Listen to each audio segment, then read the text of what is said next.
If you ever feel out of control around food, you're not alone, and you're in the right place to learn practical, no-nonsense information about why you binge and how to stop.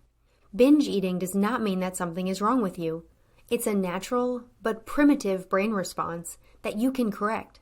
If you're ready for change, sign up for the Brain Over Binge self-paced online course for less than $20 per month. And if you feel you need personalized support, we also offer one-on-one coaching and group coaching. To learn more, go to brainoverbinge.com/subscribe. And I hope you enjoy the show.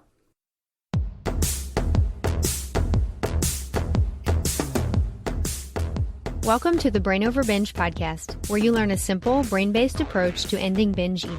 I'm Kathryn Hansen, your host, and it's good to be back recording another show.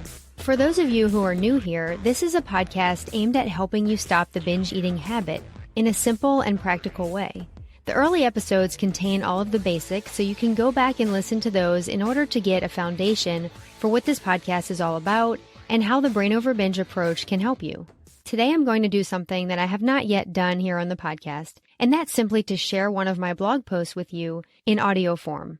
I like coming up with original content for the podcast and bringing you helpful interviews, but I thought this would be a good idea for one show because I really like this post and its message. What I'm going to share today is a post that I published way back in May of 2011, which was only a few months after I published my first book, Brain Over Binge. I've been going back through old blog posts and updating them and improving them, and I know all of you can probably relate to looking at something that you worked on or that you wrote many years ago and not being fully satisfied with it and wanting to make it better. So I did that, and then I re-released the post in July of this year, 2019. I decided to keep the original and quite silly title, which was Brain Over Binky, and that's of course a play on Brain Over Binge. And the subtitle is Childhood Habits and Letting Go of Harmful Behaviors Without Drama. The post relates to when my son, who is now a teenager, stopped sucking his pacifier when he was younger. And depending on where you live, or maybe even your age too, pacifiers are, or at least they were, often referred to as binkies. Without any further introduction, I'm just going to go ahead and read the blog post to you. My 4-year-old son gave up sucking his binky, or pacifier, a couple weeks ago. We had already reduced his use of it during the day, but he was still very attached to it at nap time and bedtime. We decided to offer him a reward to quit. We let him pick out a toy in exchange for his pacifiers, and he's been thoroughly enjoying the airplane set that he chose, and he's seemingly forgotten about his pacifiers. This is a kid who I could have never pictured without his pacifiers. When I think back to his baby years, the main image in my mind is him looking at me with big blue eyes and sucking away on his pacifier. When he was very young, we could not leave the house without a binky, and when I kissed him goodnight, I always had to make sure he had one for his mouth and a couple extra in his bed so he'd be sure to find one if he woke up in the middle of the night.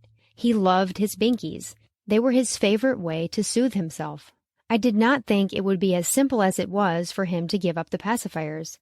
He had a few nights where he slept less and fussed more, but now he acts like he never had them in the first place. My husband and I were prepared to give him lots of extra comfort during the initial, quote, withdrawal phase, but it turned out that he was fine without them.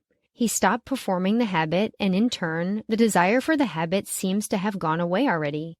I cannot be absolutely sure because I have not talked to him about the pacifiers in over a week, and I don't want him turning attention to them unnecessarily. I told myself I'd only talk about them if he started the conversation, but he has not. And because he's a very talkative kid, I think this is good evidence that he's not thinking about the pacifiers. Observing my son simply letting go of this habit that he was so attached to just weeks ago has me thinking about how people, young and old, have the ability to give up bad habits without much drama. I've been drawing parallels between a child giving up a pacifier and adults giving up their harmful behaviors and addictions.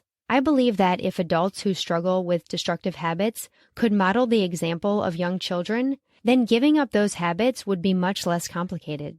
Why are adults told they're diseased or psychologically unwell because they have a bad habit or because they repeatedly overuse a substance?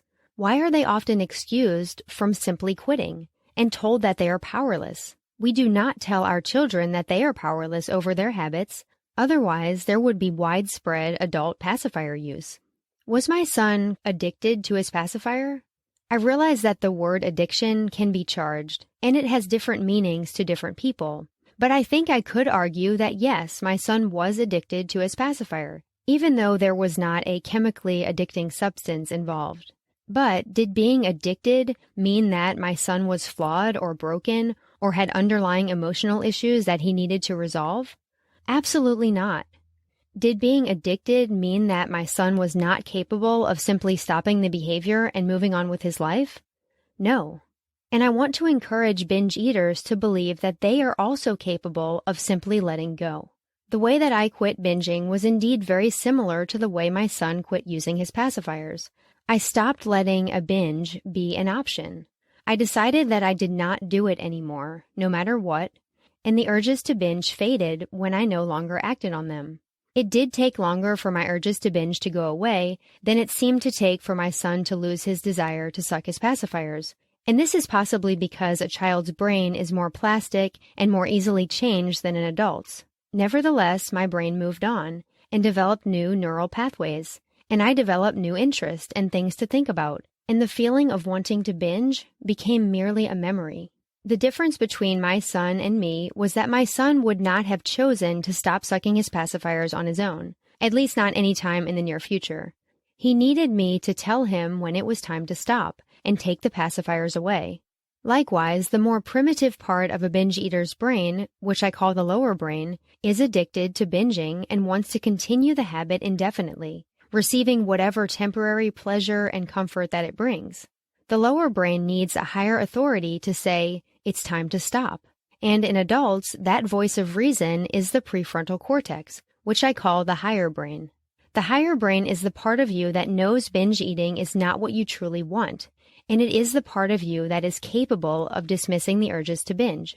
I note here in the blog post, and I'll also say here on the podcast, that if you want help learning how to dismiss the urges to binge, you can get my free ebook, which is called The Brain Over Binge Basics, and there's a link to that in the show notes and also on brainoverbinge.com. If right now you believe that your binge eating brings you comfort and pleasure that you cannot live without, just think of all of the children who bravely hand over their binkies, or stop sucking their thumb, or stop carrying their favorite blanket everywhere they go. I know that not all children give up their habits as easily as my son did, but even if there is a difficult phase in the beginning, the child eventually stops, and it just isn't that big of a deal. I'm not trying to minimize the problem of adult addictions by comparing them to childhood habits, but I am trying to help you see that quitting a harmful behavior does not have to be so complicated. It also does not have to involve a major personal transformation or solving your life's problems. Deciding to give up a harmful habit does take courage, but it's well worth it, and it may not be as difficult as you think. After a couple of weeks binge-free, you may be surprised to feel your desire to binge fading quickly. You'll feel confident when you realize that you did not truly need the habit after all, and you'll feel free when you realize that you're so much better off without binge eating in your life. That's the end of the blog post, and I'll link to the written version of it in the show notes. Thank you so much for listening to this episode. I hope you'll subscribe to the podcast so that you can stay up to date on when new episodes are released. As I end today, I want to encourage you and remind you that you have the power to change your brain and live a binge-free life. The Brain Over Binge podcast is produced and recorded by Brain Over Binge Recovery Coaching, LLC. All work is copyrighted by Brain Over Binge Recovery Coaching, LLC, and all rights are reserved. As a disclaimer, the hosts of the Brain Over Binge podcast are not professional counselors or licensed healthcare providers, and this podcast is not a substitute for medical advice or any form of professional therapy. Eating disorders can have serious health consequences, and you are strongly advised to seek medical attention for matters relating to your health. Please get help when you need it, and good luck on your journey.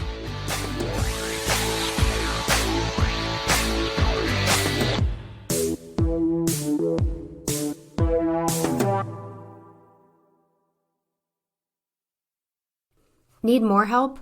You can find all of our current and upcoming options for support at brainoverbinge.com.